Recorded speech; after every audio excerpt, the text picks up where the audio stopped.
urriak zazpi, eguena.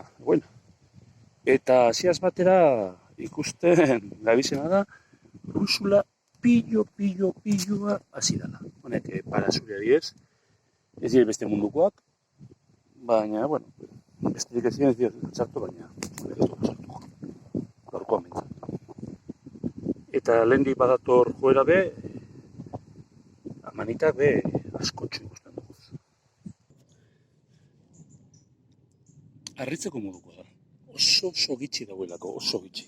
Oso susmagarria da. Ziurrenik baten bat aurretik pasau da. Inoz aipatu dugu.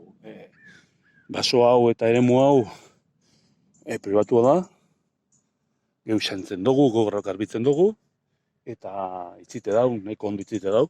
Baina, bueno, beti sartu alda baten bat. Urki honetan urtero, egoten diez. Urki honetan. Eta hemen ikusten diez, ja, badauzela.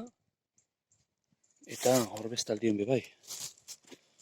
Ia, bizerko itziko dugu, zeia, azten dizan, ikusiko dugu. Behar bada, honetek ez dauzartute, jentek ez dauelako uste urkizetan dauenik. Edo txikitze gizarako, edo gozoa bizekatik.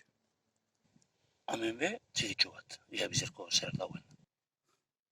Hau ze izen alda arrazoia. Guk, bintzat, oituraz, gure eta bintzat, ez dugu egundo apurtzen perretzikorik. Eta ziurrenik sartu denak bai. Bueno, zeu sartuko dugu bintzat. Laktarius batzuk, ez dugu emoten, ustote honek edizela deliziosus, baina, bueno, gozoak bai.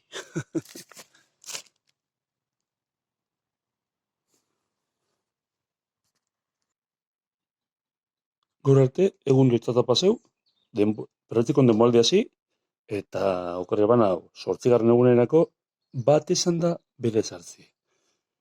Itxure baten, bueno, zera batzuk, laterius batzuk, guk niskalotza deko gauzena, baina, bueno, ez diez niskaloak, baina errak dena dela, baina harritzeko da. Baten bat pasako zen, ze hostien ez deko zentzunik. Bueno, ja, horrengoan ikusiko dugu.